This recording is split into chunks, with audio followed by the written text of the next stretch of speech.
The most bafflingly complex man who ever lived. Louise Brooks was referring to the world's most famous entertainer, a man she was very intimate with. Brooks was 18 and a Ziegfeld Follies dancer when she met the 36-year-old Charlie Chaplin in New York. He was there for the premiere of The Gold Rush in 1925. They were intimately involved for a few months. Brooks had a lot to say about her brief fling years later when she published a series of popular essays. She talked about his ritual before sex, applying iodine to their intimate areas. He feared contracting syphilis. For Chaplin, syphilis was always in the back of his mind. Some historians have speculated that Chaplin's mother, Hannah Chaplin, may have contracted syphilis, possibly through forced prostitution, and that late-stage complications contributed to her mental deterioration. Hannah suffered from severe mental illness and was institutionalized multiple times, the first time Charlie was 9. Chaplin himself never publicly confirmed that his mother had syphilis. In his autobiography, he spoke protectively of her and emphasized the family's poverty and malnourishment. He recalled that she often went hungry so her children could eat. Their impoverished London upbringing later inspired The Tramp.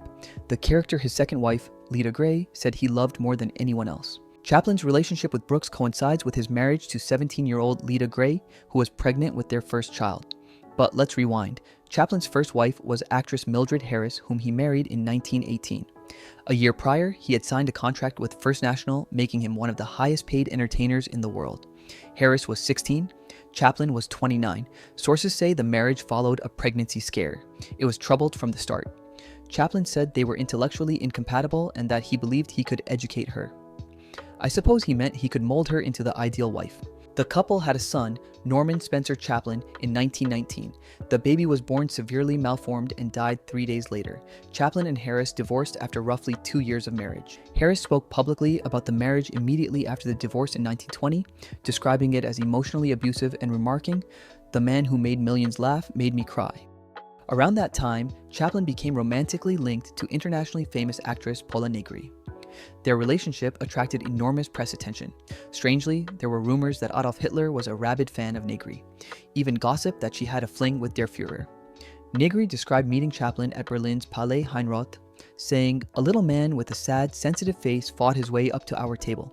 The only physically attractive thing about him were his hands, which were never without a cigarette." Chaplin's recollection was cooler, claiming he was indifferent. They publicly contradicted each other about the seriousness of their relationship. Negri claimed they were engaged and that Chaplin gave her a massive diamond ring on Christmas Eve 1922. Chaplin denied any engagement. In March 1923, he even told the press he was too poor to marry. An odd claim given his wealth. Negri was publicly humiliated and outraged. Supposedly, she ended it. Soon after, Chaplin resumed contact with Lita Grey. Grey first met Chaplin when she was 8 years old and appeared briefly in The Kid from 1921. By age 15, she was in a relationship with him, becoming pregnant in 1924. Because sexual relations with a minor were illegal in California, Chaplin and Grey hightailed it to Mexico and married in November 1924. Their first son, Charles Chaplin Jr., was born in May 1925. Their second, Sidney Chaplin, was not far behind. They were 10 months apart in age. Lita recalls Charlie disappearing for long periods of time back in those days, similar to what his first wife Mildred experienced. It's obvious domestic life didn't appeal to Chaplin, movie making did. During his marriage to Lita, he was busy working on The Gold Rush and later The Circus. And remember, he was busy hanging around Louise Brooks. There were also rumors that he was with other women during this time. There's a whopper of a story about Charlie that takes place at a party in November 1924. Picture a yacht party thrown by William Randolph Hearst and Mistress Marion Davies. The media mogul believed Chaplin was having sexual relations with Davies.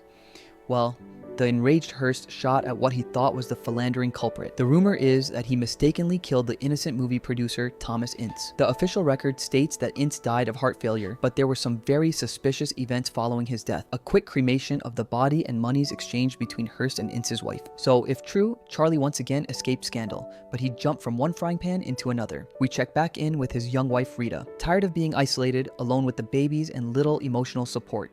Supposedly, when he was around, things weren't good either. Reports of abuse. In late 1926, Lita took the children and left. In January, filing for divorce.